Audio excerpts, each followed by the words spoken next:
Hello, my name is Ben Wolkoff, and welcome to another daily anti-fascist video of Inspired Defiance. Today we're going to do something just a little bit different, even though I am still inspired in my defiance by the many news stories of today.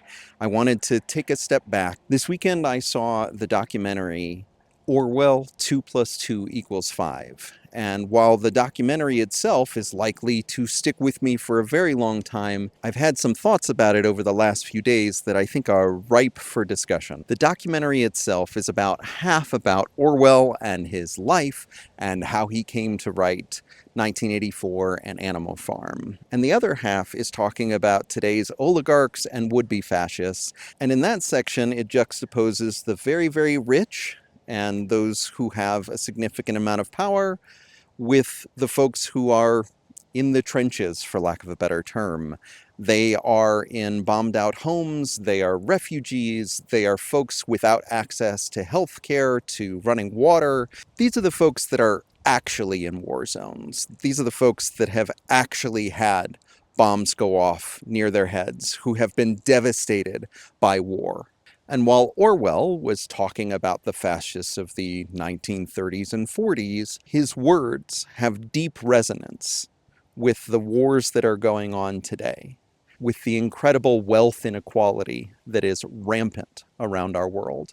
And while these devastating images from around the world will haunt me for a very long time, I am still struck by how prescient Orwell's words have been for me and my life. I was struck very differently by Orwell's words in 2025 than I was when I first read them in my 8th grade English class in 1997. The words come from the ending of the book, where the surrogate of Big Brother is trying to convince Winston to give up. Orwell's words I will paraphrase as, if you want to imagine the future, just think of a boot stomping on a human face forever. And those words did hit me in 1997 when I first read them.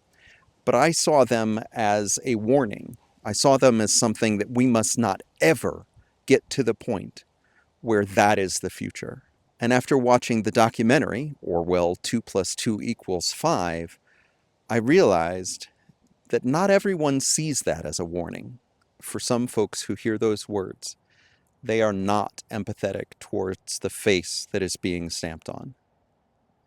Rather, they are empathetic towards the boot, towards the foot that is inside the boot, towards the man that is stamping on the face. And that idea scares me almost more than any other, that we could look at footage of refugees or bombed out homes, and we could empathize with those doing the bombing rather than those who are being left homeless. And in 2025, when I think about the boot stamping on the face, when I think about folks who are listening to those words, who are empathizing with the oppressor rather than the oppressed, I am disheartened. I am saddened to know that there are those of us who want that as the future, who wish for it, who are striving for it, who are trying everything they can to allow that boot to continue to stamp on the face. And so I realized that it is not enough just to show people the face that is being stomped on. It is not enough for us to show a mirror to what is happening. But our work is also to make sure that people see themselves in that face, that there is a sense of humanity that is shared with the face and not the boot, because our future must be better than that. It cannot be a forever boot on the face. And when this year's 8th graders are reading 1984, if they are still allowed to do so, I want for those words to once again be resonant as a warning, as something that we are striving to oppose and to stop. And whatever else I might know, I know this: the future is not yet written. It is not yet a foregone conclusion that the boot will be stamping on our faces. And as long as that is the case, there is still hope for all of us.